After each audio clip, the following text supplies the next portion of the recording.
So can you guys see my screen? Yep. Yes. Okay, so let's start with the changes related to the CNCF. There are some issues open on them, but there are a few things that are kind of just housekeeping. We have to add a governance.md. I think maintainer's file changes to that, or maintainer rules becomes governance. And they have some templates for that. We'll just use those. The code of conduct, I think, has to be updated to match the CNCF's code of conduct. The changes that I think are going to impact pull requests and are... Jared's one had an issue with signing off the... Yeah. So there is now a new webhook on pull requests. So to enforce a DCO, Developer's Certificate of Origin. And what that really means is that every commit needs to say signed off by someone. So if you look at this commit, needs to, Jared's commit here should say signed off by Jared Watts. And Git has built-in support for that because that's the model Linux and other open source projects use. So if you say git commit -s, small s, then it will add your email to the commit, to every commit. There's also a toggle in the global git config for that. Yeah, and so I think the Ceph community follows this pattern as well. The DCO bot here that was enabled by the CNCF, they added this. Checks that every commit has a signed off comment in it. Now, does it matter, Bassam, who the sign-off is? Like, does it need to be a maintainer or someone with the right Whoever permissions? wrote the code. Oh, okay. And does that link it back? I remember when I did a Kubernetes commit that I had to do a DCO for that actually went through the Linux Foundation and had some sort of authentication for who it was. Is there No, our committers need to do that? That's a different model. That's a CLA model. That's where you actually have to get permission, and they will verify you. And we follow a DCO model. It's a different model. Okay. Okay. So they're okay with DCO. They've enabled it on this repo, and I believe on the operator kit repo. And so those have to now, every commit has to follow that. And then the other change, so makes sense on a DCO? Yeah, sounds good. Okay. So there are a bunch of pull requests that are open that probably need to be, the commits need to be amended. So you can, if you have multiple, Mine not. Yeah, so if you have multiple of those that multiple commits, you can probably rebase and then edit or reword each of the commits. Or if it's just one commit, you can probably do a git amend -s, I believe. We'll fix it. Does that have to be done at every commit, or can we do that, set that in a global config somewhere? Every commit. Yeah, I would recommend you just create an alias for git commit and then just... No, you just toggle it in the git config. Oh, there we go. As I already said in the beginning, where you just, I think it was something like git.signing or something, the config toggle, and you set it once and you're good to go for every project. Okay. You might as well just also do the GPG signing, like as well, because then all your commits are verified by GitHub to a public key encryption. So I noticed some of us are doing this, but you might as well do it just for all of them. I think that makes a lot of sense. It looks better on GitHub or even GitLab, because they verify the signature if you upload your key. So the other item is that there is now license scanning happening using FOSSA, so that got enabled too, which really means that every time you add any dependency in Go, or you add any project that is somehow referenced from the Rook project and operator kit, I believe now, that this bot will check all recursive dependencies and their licenses. So it knows how to parse the license files in each of the repos, and look for GPL or other issues with licensing. And that scan is now enabled on master. You can see it here as an example, but it is also enabled on pull requests. It is not a required check on pull requests, so the maintainers will have to look at the scan and validate that things are okay. Should it or can it be made a required check? It has false positives. So I've seen already a bunch. So you can go into the scan and then, disable them or ignore some of them. I ignored one. And then, some we don't have control of, like Kubernetes brings in some code from I don't know where, but it does the whole recursive dependency check.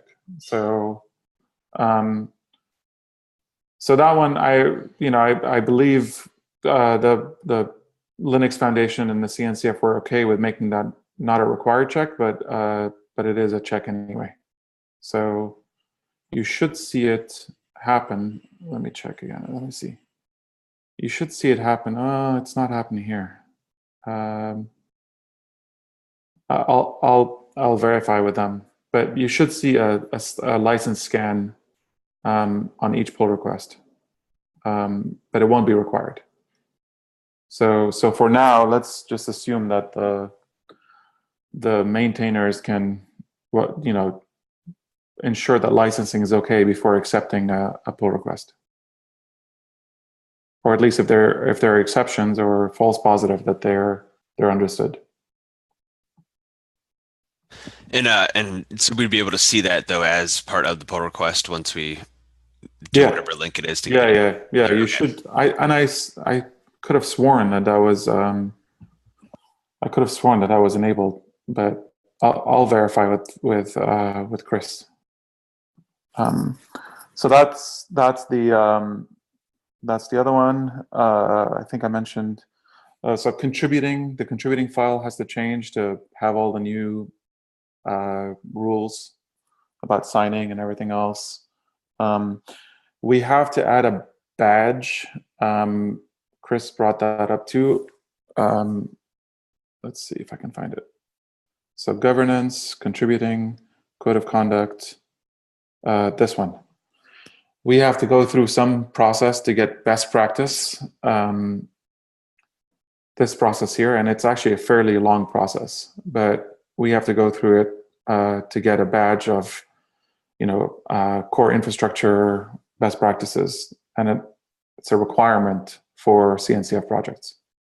So it includes things like, licensing, showing on the rook.io webpage, there has to be stuff on it that links it back to the project. It's just a set of best practices that have to be followed. So I'll take it. It's gonna take a couple of weeks probably to get through all of these, but that's another requirement. What else? Oh, and then permissions have changed. The Linux Foundation now owns the repo. So they have to set. I honestly don't understand all the details at this point, but effectively maintainers will have push access like we've had in the past, but there's going to be some restricted access in general. So I'll follow up with Chris on that. Could that be like creating new projects is restricted, or? Yes, I believe creating new projects will be restricted, but it should work like it has in the past. I just don't know what all the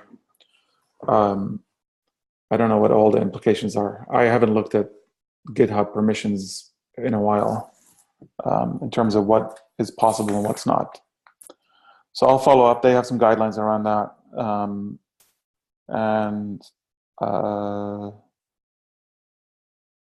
And that also applies for all, Rook accounts. So they own Slack now. They own, I believe they own the domain name and Twitter handles. They own all of it now. It's part of the foundation.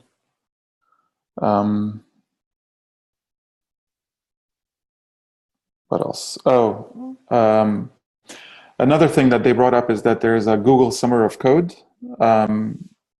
Let's see if I can bring that up.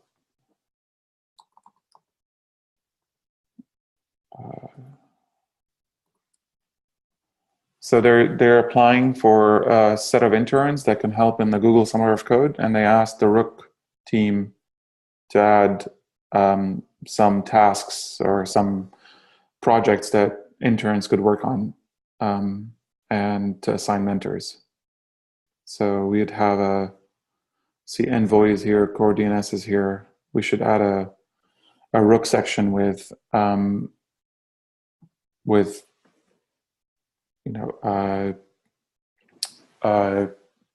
what we think are interesting projects for people in the Google Summer of Code. So if you have ideas, why don't you send them to me? I'll collate them, and I'll add a section for Rook. Would those actually be worked on in the summer, or? I believe so. Yeah, I believe so. So not a near-term project. Well, I don't know exactly when it starts, but given that it's CNCF is applying as a whole organization, I think it'll probably get a fair amount of participation, which is nice. So.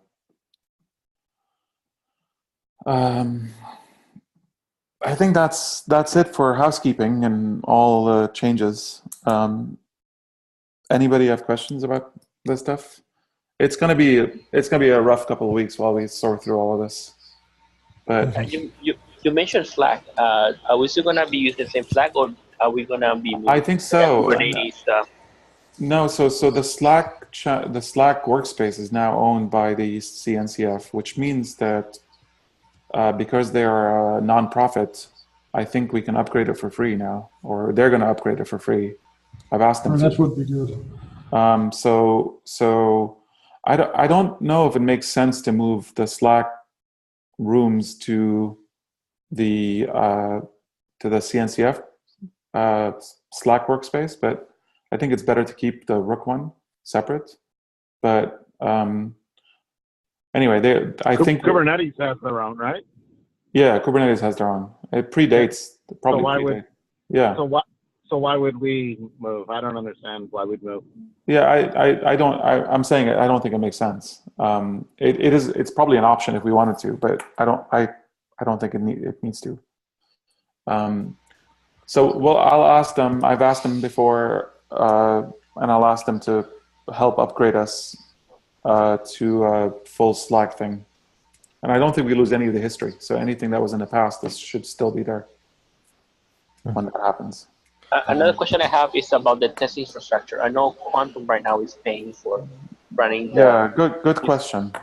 They have a really large cluster of bare metal machines and Jenkins and CI and both ARM V8 and Intel. So I think we'll get the thread going to move all of CI for Rook to that infrastructure. There's actually a whole team in charge of that, so that would be really awesome. So I think that's going to take obviously many weeks to get done, but the idea would be to get they have a dashboard that shows all the projects and how they're being tested. Rook should go on there too. So we'll get that going too. And then there's similarly for documentation, they allocate dollars for hiring technical writers to help document projects. So we should think about how to use that effectively. We can probably get a couple of technical writers to help document how all the stuff around Rook and improve the documentation. Bassam, where do the dollars that CNCF has in its budget, where do these come from? Who pays for the CNCF? Mostly members. So there are lots of members, platinum, gold, silver members, and conferences. So all of those are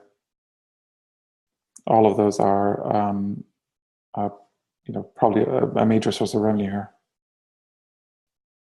Speaking about conferences, do we get any freebies or anything like priority, like for speaking slot or yeah I believe that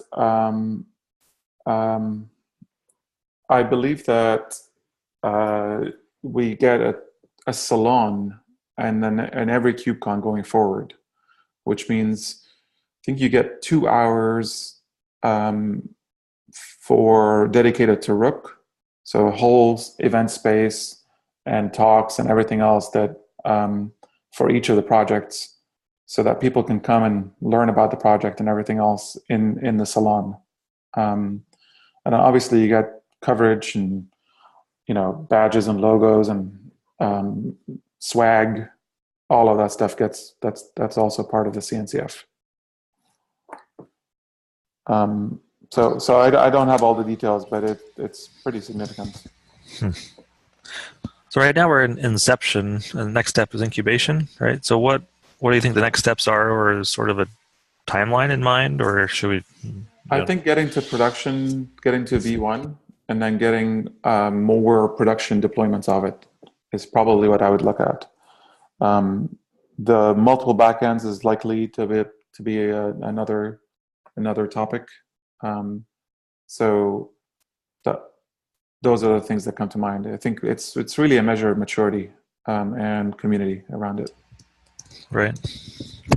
So, Bassam, I know before we got accepted, there were a lot of pushback and discussion about supporting multiple backends, and I know Travis is doing some refactoring to do that. How important is that right now to support more than Ceph now that being accepted? Well, there are a couple of people in the community that are interested in it. I don't. So they've brought up it up again. So I don't think that. I think if somebody in the community wanted to write a backend for Rook, then they're more than welcome to. It's an open project. Nobody has stepped up at this point and said with firm commitment that they're doing that. So, but nonetheless, I think as a scope of a project, we should think about how that could happen. And I could see it happening, maybe a Google Summer of Code project or something, just to anchor the project as a whole. Could add something like NFS or some other backend just to show how it could be done. And it could be experimental. I think NFS wouldn't be a good point here, because NFS would require something below it, at least from what I know. Yeah. I mean, it doesn't have to be reliable NFS. It could be just as an example. It's a whole fun, don't use, but yeah. It's not a right. Okay. Right, but it helps get the patterns around the CRDs and everything else cleaned up. I think we'll get to this later on when talking about the design doc. Travis, right? Yeah. So yeah, a lot. I mean, this is an important step in the right direction, and I think that there's definitely going to be more and more to do here, and that comes out of this. But I wanted to highlight some of the things that I was told about just this weekend, actually. So let's keep talking about this. I'm sure there's going to be more and more to do. Let me get back to here. Any other questions at this level?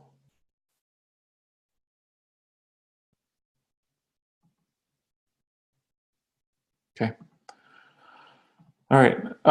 Let's cover some of the pull requests that are outstanding. So let's start with you, Alexander. Can you talk a little about where the status of stateful sets and how you're feeling about it? I tested it at least on Minikube now, and it was pretty solid. I still have some open questions about how we are going to handle the health checking then, but I think we can simply do the same logic as before, but just delete the pod if it goes bad. Okay. Steve mentioned that we can use a command to check, for example, the quorum for a separate for each mon as a live check, but I don't think that would be good, because if the cluster in the whole loses quorum, every mon will eventually go bad if you lose quorum for a minute or two, for some reason. Okay. Yeah. So what's required? Like, what's required to get this to be complete? And is this? Do you still feel like this is the right direction? Yeah, it feels better than using replica sets and pinning them to a node. And it'd be great to get, I guess, more details on the behaviors around failover and how the. I know we talked about that. Just be good to get it written down in a design doc. Like, how does this solve the, or ensure quorum and things, and deal with failover? Was there already a one page that went out for this? I missed it if there was. No. We didn't. There is a Google Docs Yeah. that Alexander summarizes the step that he's doing. So I didn't update the design doc yet in my pull request. That would also need to be done, and the documentation, and the release notes, because as the change to deployments that Steve, or I think it was Steve, pushed, it's breaking.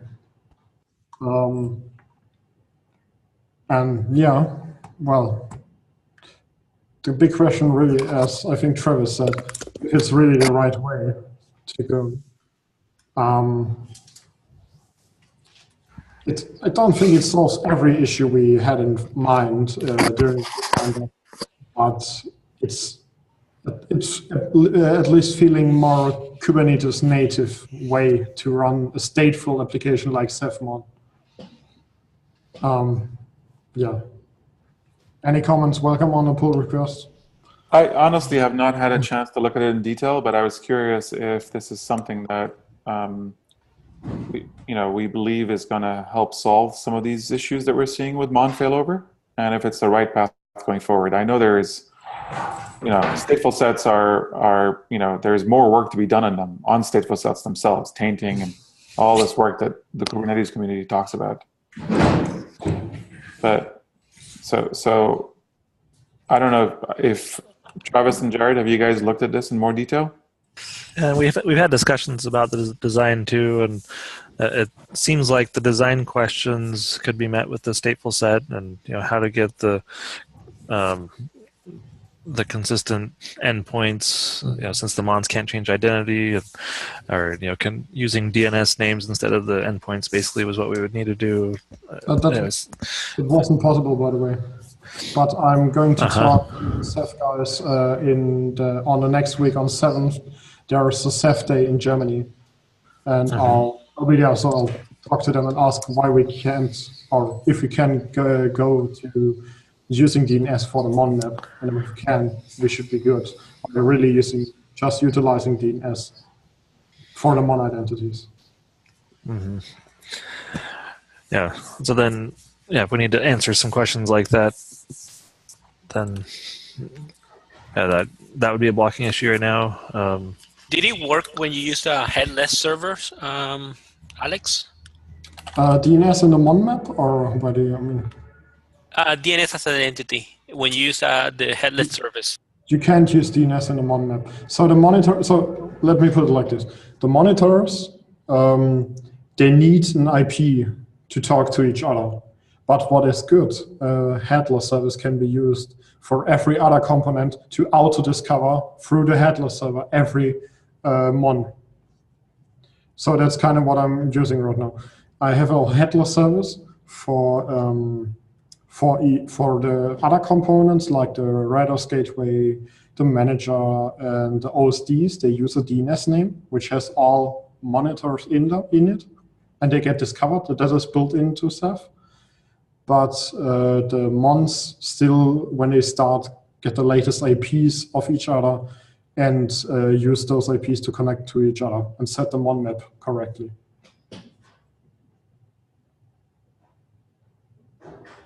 Okay. Any questions with that logic, or? Yeah, I think I want to take a little time and look at this in more detail. So I'll reserve my comments. Okay. Yeah, and then of course, testing on. Testing is going to be important. A lot, more with more nodes to make sure it behaves like we think it should. And I have planned a test on a Docker environment with at least 3 nodes, and I'll look into getting at least a 5-node cluster to test it even further. Okay, cool. Alex, so I have a PR. I would change monitor from replica set to deployments, and I think that's going to break yours. But the only thing that is different is from changing from replica set to user deployment. If that curves merge, do you think it will be easier for you to adapt that changes, or would it make sense for me not to touch the monitor part and only do it? That's kind of why I wrote my comment in. I think it was one of the first comments I wrote there, or the only and first comment there. Here, does it make sense to go for deployments where we may more or less want to switch to stateful sets? So the question is, really, if we want to go for deployments or stateful sets, because if you change it now to deployments, and a week later that the stateful set stuff is ready, we kind of did work twice. Yeah, the reason why I brought up because it looks like you brought a lot. You have some unknowns, especially the monitor, mon map, and the DNS, and so I'm not sure. Maybe you have better kind of estimate or when this your work will be complete.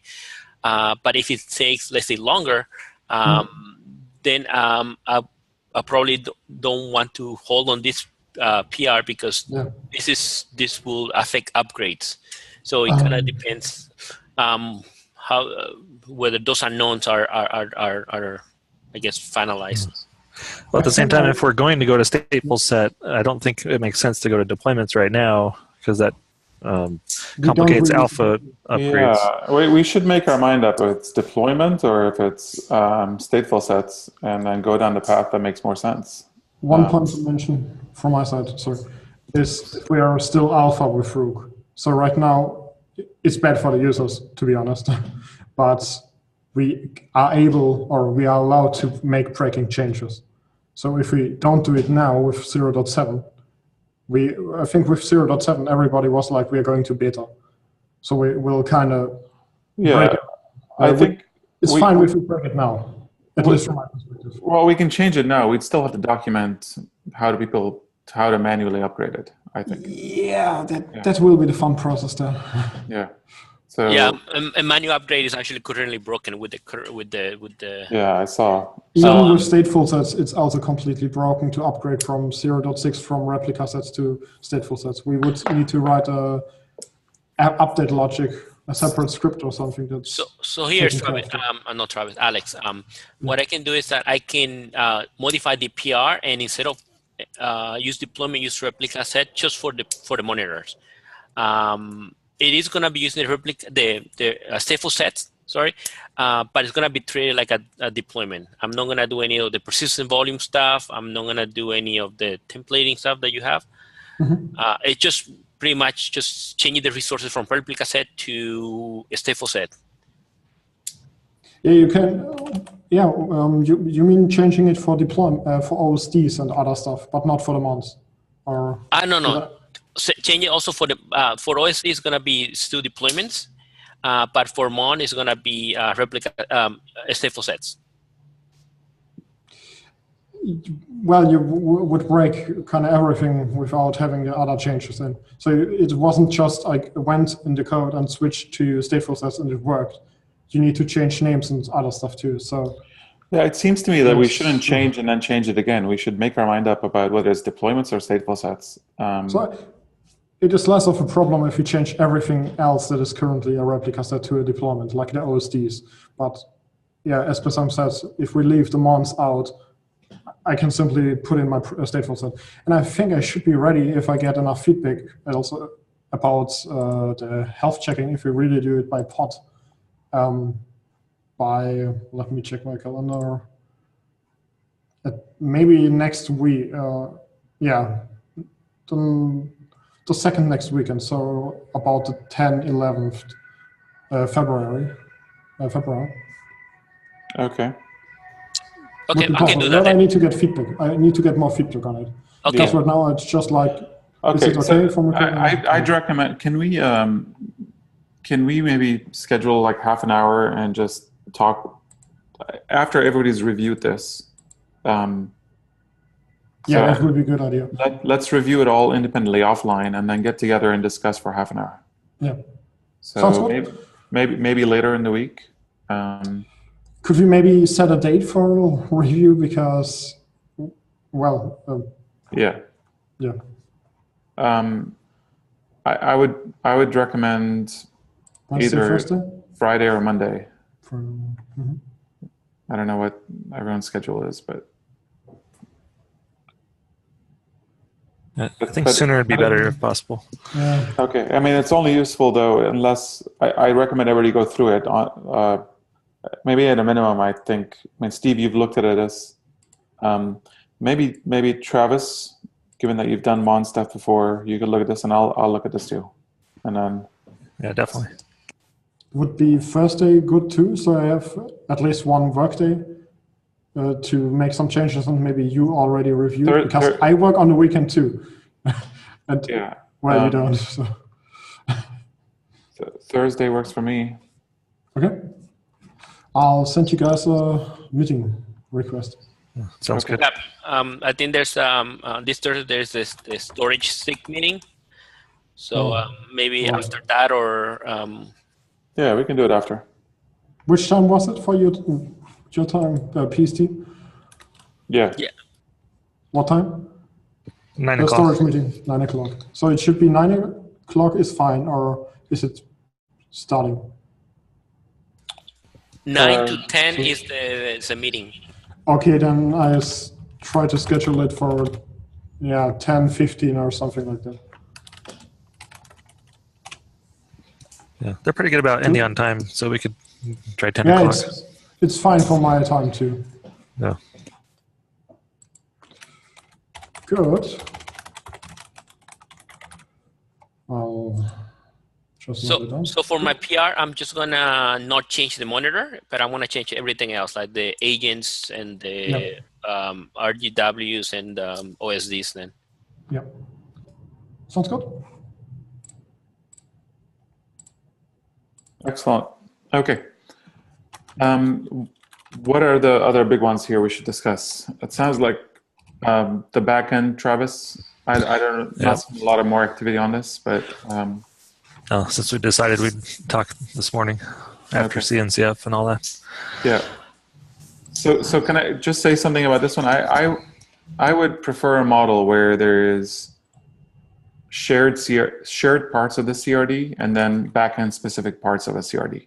And having looked at Vitesse and some of the multi-controller work that Anthony Ye did, there might be an opportunity to do the nested CRD approach here to help clean it up.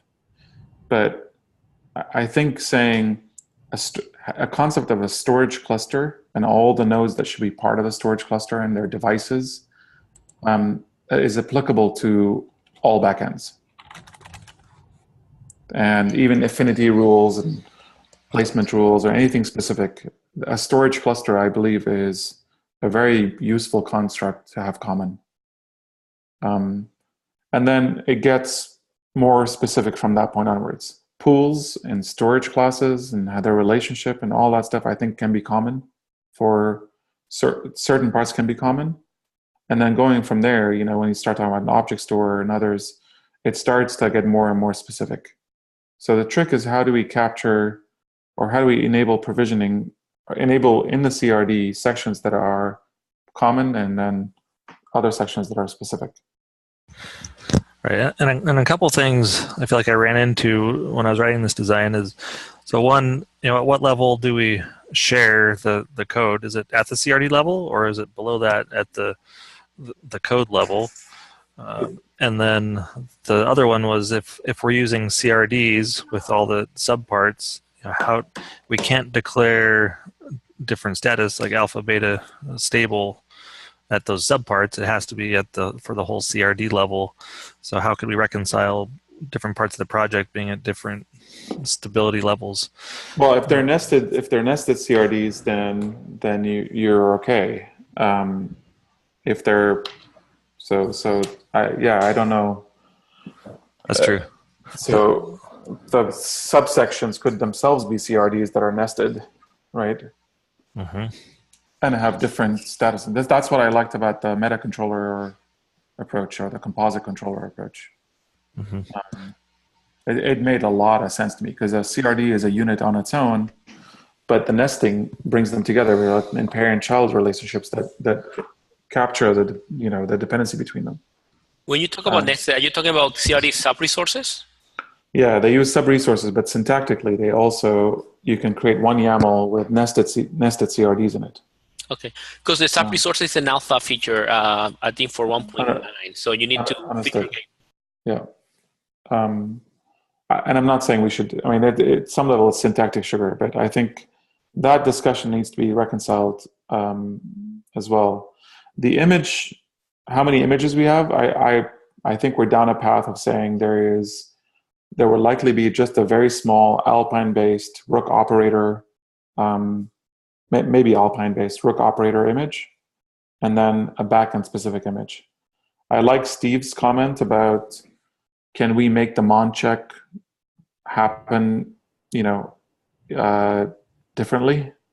Like Launch another pod to monitor it or something? No, or just do it from inside the backend specific pod, and just ask one of the mons to check others, or There's an approach like in Ceph Docker where they simply have pretty simple there.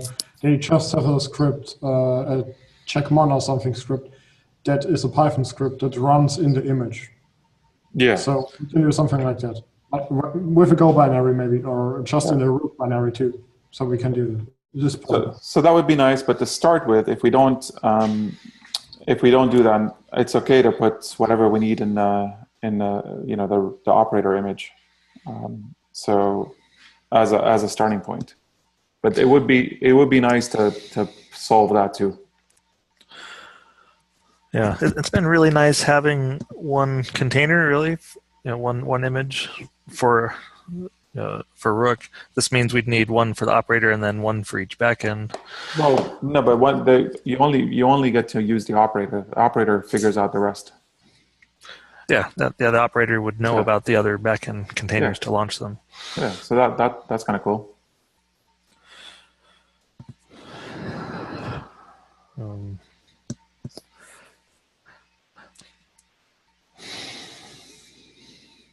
So I think continuing on, just getting to the point where it's a design that we can all rally behind is probably the next step.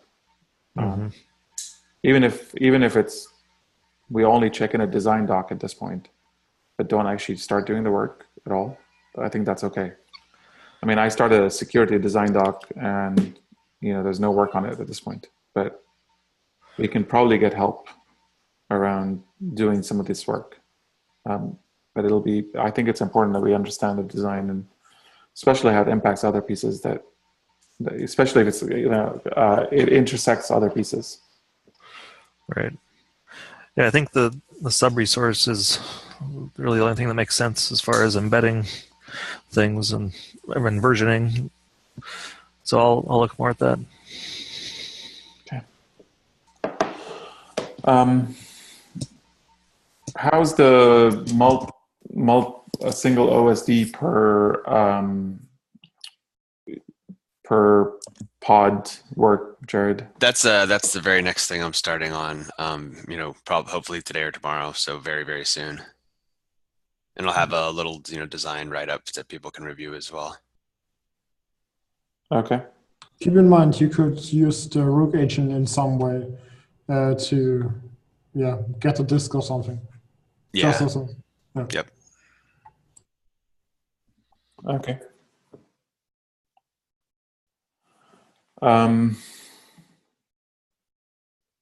What else in here needs to? Well, it isn't that big, but number 682 and 710, the lowest. Are we still going for those two, or they're open since 2017? Yeah. Let me comment on them, and then Okay. we'll see if the person wants to keep doing anything, or we can close it. Good point. Sounds good. Okay, and then so from issues. I want to talk about upgrades in general. Yeah. Before we get there. Yeah, go ahead. Yeah, so I've been looking at the upgrade and how we can implement an automatic update right now. And first of all, I went through the upgrade docs right now, and they're broken, mainly because we've been adding stuff on master branch that no longer apply, like changing the manifest and all that stuff, and also due to other issues. I'm not sure. I'm suspecting it's related to the whole big image change that we did instead of us building it and getting it. For some reason, the operator, when you just upgrade the operator, is it deemed the cluster. It messed up the cluster. I get 100% PGs unknown. Now this is running a Minikube 1 node cluster, so I'm not sure if that has something to do with it. But by just upgrading the operators, I get that. Even if the cluster is intact. Yeah, this still doesn't make sense to me because the operator doesn't impact the PGs directly. So I commented on that with what it looks like maybe going on. So let's follow up on that, Steve, you and I, and make sure that we try to get to the bottom of that. Okay. About upgradability, as I said earlier, we need to see already with the stateful sets, how are we going to go with upgrades?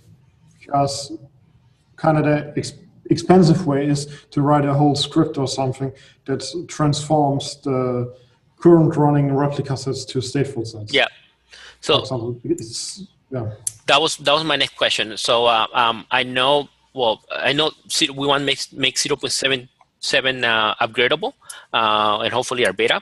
So we should. I think we should do things that would require the upgrade process, the automatic upgrade resource easier. So things about changing resources from replica set to stateful set or replica set to deployment in the case of OSDs, that's gonna make it very challenging and prone to issues. So I would like to resolve this now. So my question is, we're not gonna. I know the answer for this already, but 0.6 is not upgradable, right? Is that correct? 0.6 is you can manually upgrade it. So so we have to have a document still. So when people. Yes. Yeah. Okay. I mean, I can't imagine what would prevent us from just writing a simple steps for upgrading. Well, with asset stateful sets, it's a bit more than just that. So it is possible, but I hope, Steve, you can help me writing it, the doc for that.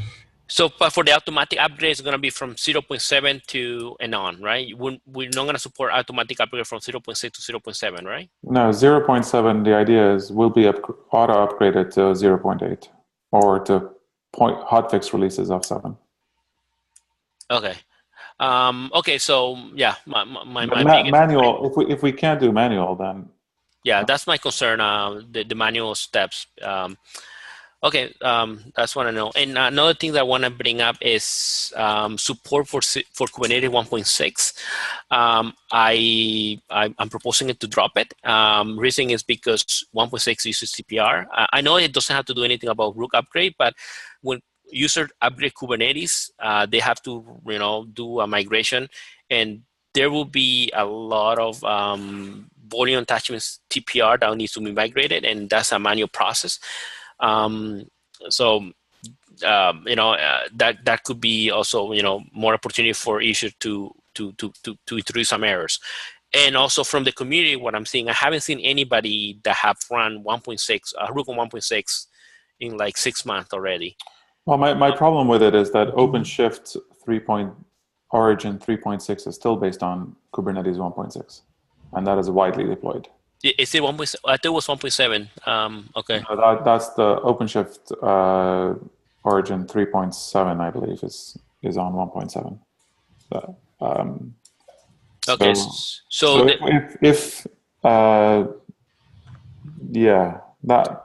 that's the part that's a little concerning. I think in the past we've seen this with OpenShift as, there's a lag there, and we end up not working well on OpenShift. Okay.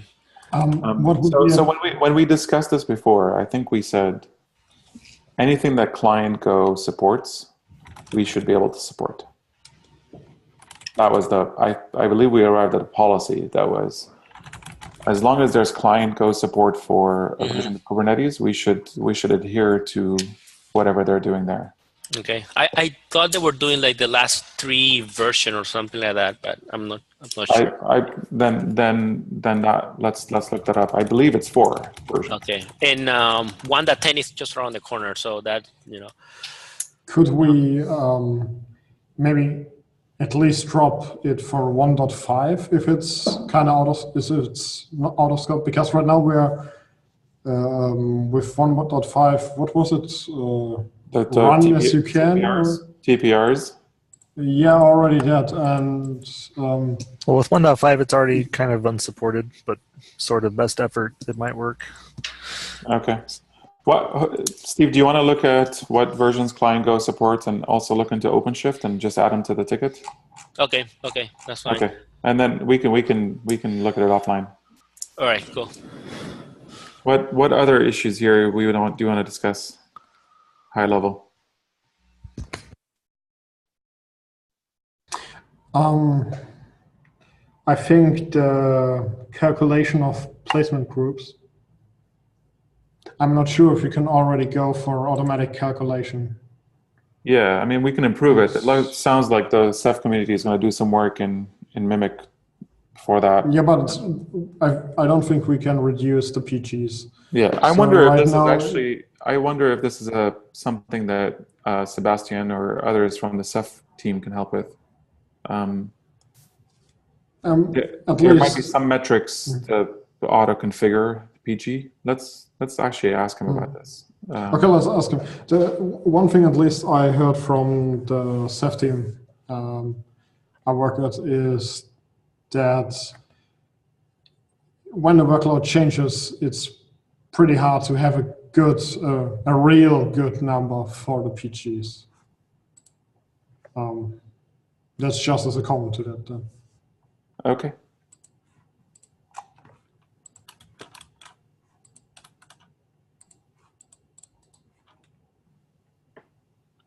Great.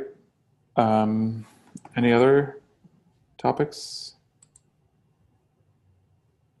There was an issue about, I'm not sure if it's already been fixed, but I think it's kind of together with the one OSD per pod is when a disk fails, that the OSD, the whole OSD pod is failing right now. Okay. I think Jared, didn't you have the ticket for it? That was the I believe that was the one OSD per pod thing that Jared. Yeah, 1341 in the middle of the page there should address that. Yeah, and do you think we're able? Jared, my understanding also is that Sebastian and probably others are going to have cycles to help with that. So please feel free to loop them in. They want to get this ready for the May release. So if you can help on the design and maybe work with Sebastian to pick up some of the pieces, that would be great. Yeah, I'll try to figure that out. In my early thinking in terms of splitting implementation, it seemed like the implementation for it was all linked together. And it's not a massive change either, but I don't see a great way to split it. But the design feedback and making sure we're solid before we go forward, with feedback from Sebastian would be pretty wise. Yeah. At least. Well, and maybe even more than just feedback. It could be essentially, that he picks up the work. So maybe he's at the CEF. I think he's located in Germany, Berlin or something. Maybe I meet him at the CEF and also can ask him if you are not able to reach him over GitHub or whatever else you have. Okay, great.